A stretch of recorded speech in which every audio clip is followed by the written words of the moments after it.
I'm Maria, and welcome to Maria's Kitchen Tales. For summer reading, we are doing a little different program where we're going to look at a book in the collection, and I'm going to do a recipe for you. So, the book we have today is called Recipe for a Perfect Wife, and it's written by Karma Brown, and it is a mystery book as well. And this was a really interesting book because it was really about two women in this book, and it's a fairly new book that came out at the end of last year.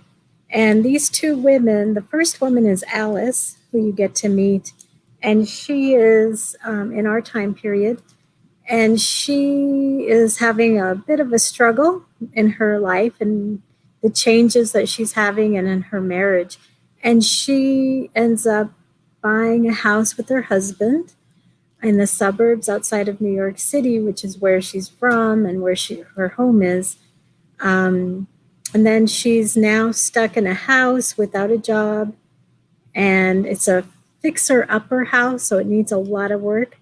And so her and her husband are going to do that, and then she's having a difficult time adjusting. But one thing she discovers is she goes to the basement of the house, and she finds a cookbook from the previous owner. And the previous owner was a woman named Nellie. And Nellie was from the 1950s, is when she lived in that house.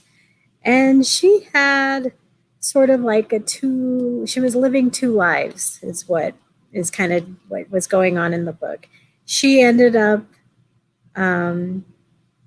basically being like the perfect housewife, and she had a beautiful garden, and she would have herbs in the garden that she would collect from and cook with, and she was this wonderful cook and was always smiling and had like the best dishes and all the potlucks that she went to. So she was kind of an envy to everybody. And then the reality is what Alice ends up discovering later on when she starts becoming obsessed with Nellie and her life. And she starts learning that maybe Nellie's life wasn't so perfect after all, and that there's a darkness in the house. And so Alice works to try to discover what that is. And Nellie's cookbook, kind of gives her clues of what happens to Nellie. So it's an interesting read. It was kind of fun to see these two women living very different lives and being very different women, but wonderful cooks. And so if you get a chance, I mean, if you want a good mystery, Recipe for a Perfect Wife is definitely a good mystery. It had some mixed reviews. When people reviewed it, they didn't like Alice very much. And I think, Alice was okay, but I think my favorite character was Nellie. And just kind of interesting. And also Alice's husband was pretty interesting as well. And so the recipes in this book were a lot of fun. And the one I have for you today is called Lemon Lavender Muffins. And this was a recipe that Nellie's mother gave Nellie. And so there's this, love of her mother and love of that in her recipe. And so that's one of the reasons why I picked that recipe, because it looked like fun. And one other interesting thing about this book is it has a ton of quotes that are kind of fun to read. I'm sure at the time maybe they weren't fun, but these are like, and I'm going to read you a couple of them. So these are quotes from different people and different time periods. And so Walter Gallatin from Modern Woman and How to Manage Her wrote this quote, and it's from 1910, just so you know. A modern woman who is of the contentious type is often amenable to love and reason, if she will only listen quietly, a process that is painful to her. You may firmly, rationally, and kindly convince her she is not always in the right. And that was Walter Gallatin, Modern Woman and How to Manage Her from 1910. So probably not as controversial as it would be today at that time. And another quote I'm going to read to you by Emily Mudd. To be a successful wife is a career in itself, requiring, among other things, the qualities of a diplomat, a businesswoman, a good cook, a trained nurse, a school teacher, a politician, and a glamour girl. So that's Emily Mudd from Woman's Finest Role in Reader's Digest from 1959. So each chapter has like quotes or it has recipes that are kind of fun to see. So I'm going to show you right now. I'm going to share this screen with you. And I have made the lemon lavender muffins. So I'm going to go ahead and play this for you. And so this has the two, oh, I know what I did wrong. This has the 2 eggs that I'm beating. And so it asks for 2 eggs to beat, 2 cups of flour, which you'll see here in a second. Again, putting that in. And I put, there's the flour. Now it did say in the recipe to sift the flour, the baking powder, the baking soda, and the salt. I did not sift because I never sift, and I should sift, but I don't have a sifter, and so I just put everything in there. And it turned out okay. So those are the 2 cups of flour. And then here I am putting the baking powder. And this one, it asks for 3 teaspoons of baking powder, which I thought was a lot, but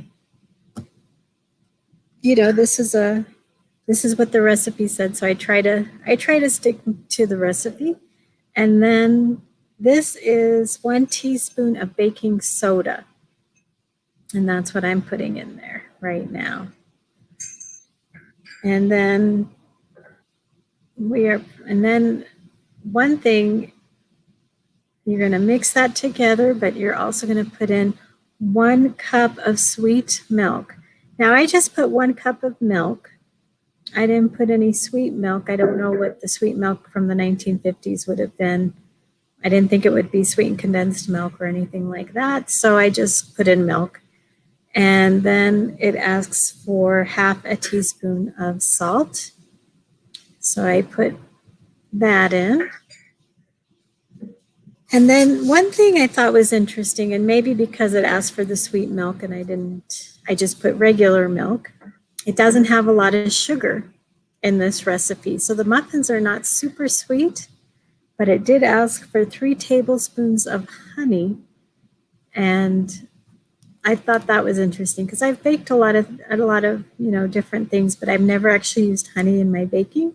I've always used sugar. And so the honey I thought was kind of a nice touch, especially because honey really complements lavender and lemon. And that's what this recipe is focused on. And so 3 tablespoons of honey.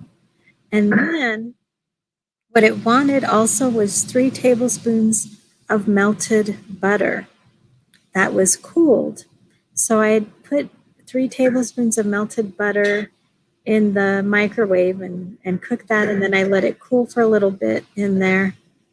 So it wasn't hot, but it was still melted. And so I just poured that butter in. And then what it really wanted next was zest from a lemon.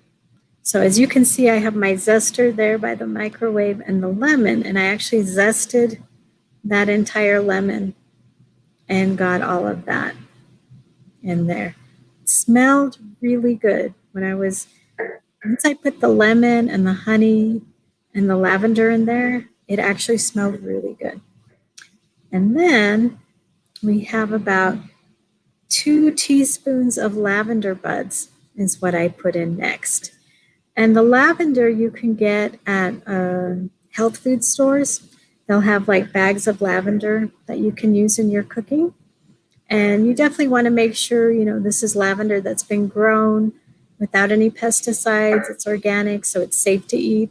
If you have lavender in your garden, just make sure you're not spraying it with anything. And then you definitely can use the lavender from your garden. That's what Nellie did in the book. She did that.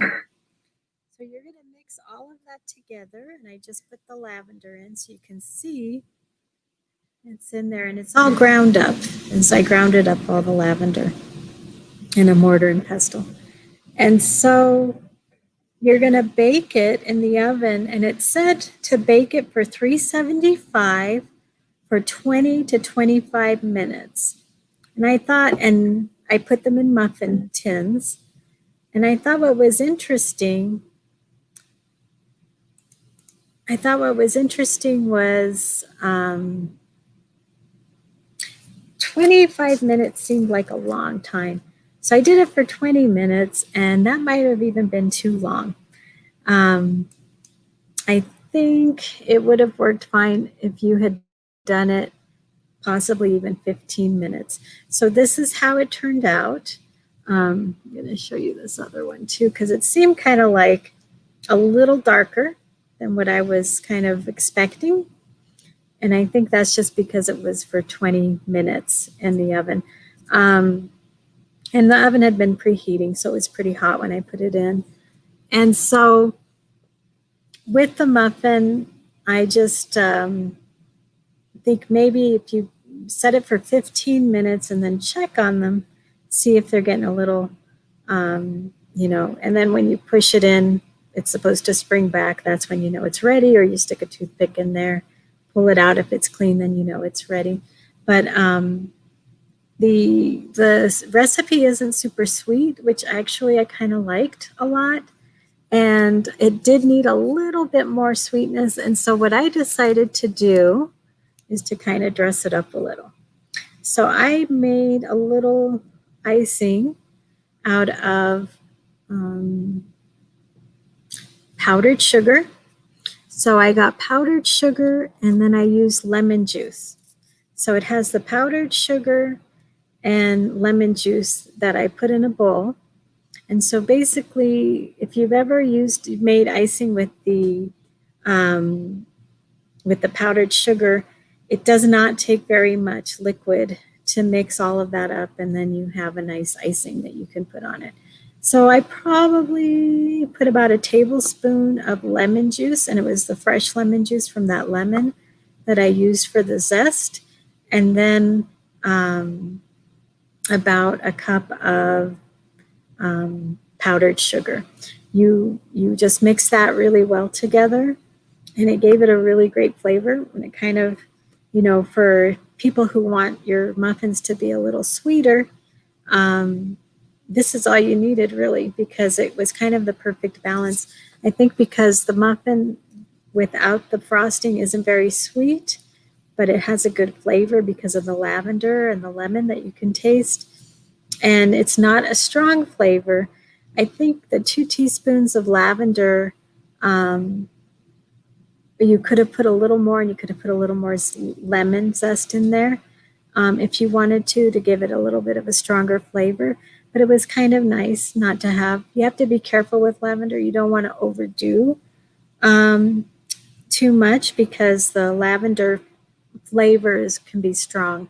And so you don't want it to overtake your muffin. And so it turned out to be a really nice combination, the lemon and lavender. And it looks pretty with the frosting, I think, a little bit better than just this. And in the book, for some reason, they didn't frost it. But so that was our lemon lavender muffins. They turned out pretty good. If I had left it on for 25 minutes, though, I probably would have burnt them. And what would I have brought you today? I don't know. So this is the recipe for Perfect White by Karma Brown. And she has a lot more recipes in this book that I want to try. And oatmeal, bread, different kinds of pies. There's some really good recipes in here. So If you want a good murder mystery, or not saying there's necessarily a murder, but there could be, there is one thing you need to know when you read books about murder and mystery and recipes. Be really careful if you decide to use any of the recipes in books, because there was a tea in here that I was going to use possibly for today, and then I had never heard of a certain ingredient, looked it up, and realized, yeah, that probably would not be a good tea to drink. Not if you want to stay around, because there's some recipes in books that that might actually be the murder weapon. So I have a feeling that could be in this case. So I hope you get a chance to try out some of the books. We have a lot of books and we have a lot of mysteries with cooking involved, and get a chance and try out the lavender lemon muffins. They were a lot of fun to make. They were super easy, as you can see, and they tasted great. So hope you have a great day, and we'll see you next time.